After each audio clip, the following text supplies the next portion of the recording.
Oh, alerte info, on vient de retrouver les bijoux du Louvre. Et vous n'allez jamais le croire. Où c'est qu'on les a retrouvés? C'est une dinguerie. Et j'aimerais savoir pourquoi les médias mainstream n'en parlent pas. Hein? Ou une partie seulement. C'est quand même curieux cette histoire. Donc on a retrouvé une partie des bijoux, hein. Pas tout. Et aussi de grosses sommes d'argent. Devinez dans quel pays? En fait, on va dire même 2 pays. Oh, comme c'est étrange, comme c'est extraordinaire. Comment ça se fait que je ne suis pas étonnée? Et vous? L'êtes-vous étonné? Hein? Je ne crois pas. Écoutez ça. Un scandale de corruption au plus haut niveau du gouvernement ukrainien a pris une tournure inattendue. Parmi les avoirs confisqués à Tima Mindish, les enquêteurs ont découvert une partie des bijoux volés au Louvre début octobre. Bureau national de lutte contre la corruption d'Ukraine, NABU a effectué une série de recherches ciblant un certain nombre de hauts responsables ukrainiens, parmi lesquels se trouvait Timur Mindish, un ami du président ukrainien Volodymyr Zelensky.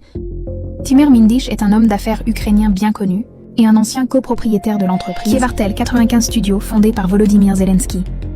NABU accusait l'homme d'affaires d'activités corrompues dans le secteur de l'énergie, ainsi que d'impliquer l'ancien ministre ukrainien de l'énergie, Herman Halishchenko, et l'ancien ministre de la Défense Rustem Umarov dans ses activités. Le bureau anticorruption a déclaré que, au cours des opérations du groupe criminel, un total d'environ 100 millions de dollars est passé par la soi-disant blanchisserie.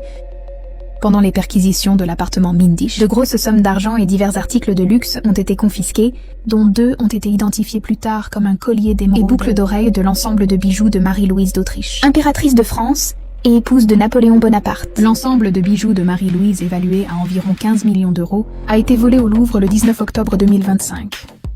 Par 4 criminels, qui ont ensuite été détenus par les services spéciaux français. Les objets découverts lors de la perquisition de la résidence ont été transférés dans un département spécialisé pour le stockage temporaire, et les autorités d'enquête ont commencé à vérifier leur origine.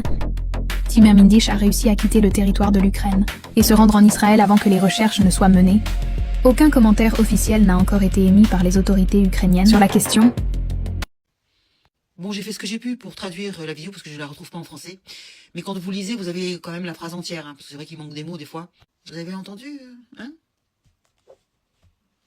D'accord? Et nous finançons ce pays depuis presque 3 ans et c'est pas fini. Et on apprend quoi? Que le ministre de la Défense et le ministre de l'Énergie, qui étaient dans le coup, on a retrouvé 100 millions chez eux.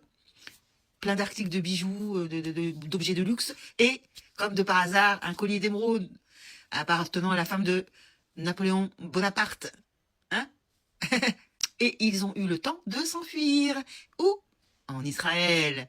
Pays où il n'y a pas d'extradition, comme de par hasard. C'est pas formidable? Qu'est-ce qu'ils foutent en Israël? Pourquoi? C'est des Ukrainiens. Pourquoi ils sont en Israël? C'est quoi hein? Le mariage entre les deux, comment c'est possible? Hein? C'est quoi cette affaire encore? Donc une partie des bijoux sont en Israël, si on comprend bien. Ce que je vous dis, ils ont pris la fuite. Voilà. Et ce sont des proches à Zelensky. Et je vais me faire croire que Zelensky n'est pas dans le coup. Non. Vous pouvez retrouver l'original de la vidéo, mais en anglais. Hein. Donc vous avez un homme d'affaires qui s'appelle Timur Mindish, qui est donc un proche de Zelensky, et qui a eu le temps de s'enfuir parce qu'on certainement on l'a averti, hein, juste avant l'éclatement du scandale, de cette corruption et dire qu'on les finance depuis 3 ans, nous Français. Et en France, on nous parle pas des bijoux. On nous parle simplement des 100 millions qu'il aurait détournés, 100 millions de dollars, hein, dans le secteur de l'énergie. Alors, je n'ai pas très bien compris, les ministres, pas ministres, enfin, c'est pas clair. Et le NABU, c'est le service de lutte anticorruption en Ukraine. Et c'est donc eux qui ont démantelé l'affaire. Alors, qu'en pensez-vous? On le savait déjà que c'était un pays corrompu, tout le monde le sait. Mais on nous fait croire que non. Vous avez vu les médias, ils ne nous parlent même pas des bijoux qu'ils ont retrouvés. Une partie en tout cas, le collier d'émeraude. Hein? Purée. Comment ça se fait qu'on l'apprend dans des médias étrangers et pas en France? Ça ne nous concerne pas? On n'a pas des services spécialisés là-dedans?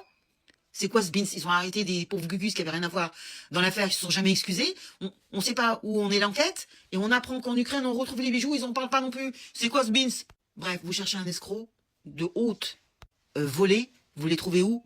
Soit en Ukraine, soit en Israël. Voilà. Ils le savent en France. Mais ils disent rien. On a dit aux médias de se taire. Pourquoi? On va se foutre de notre queue jusqu'à quand? Si moi j'ai trouvé, eux ils sont en avance. Ils savent avant moi s'il va se passer, et avant n'importe qui d'ailleurs. Hein? Mais ils le disent pas. C'est pas dans les médias mainstream. C'est quoi cette histoire? On va peut-être l'apprendre dans quelques jours quand ils vont arriver à nous trouver une belle excuse. J'aimerais bien savoir ce qu'ils vont nous sortir. Hein? Ça devrait faire la une des journaux. Mais non, on nous parle de l'islam, du voile, du...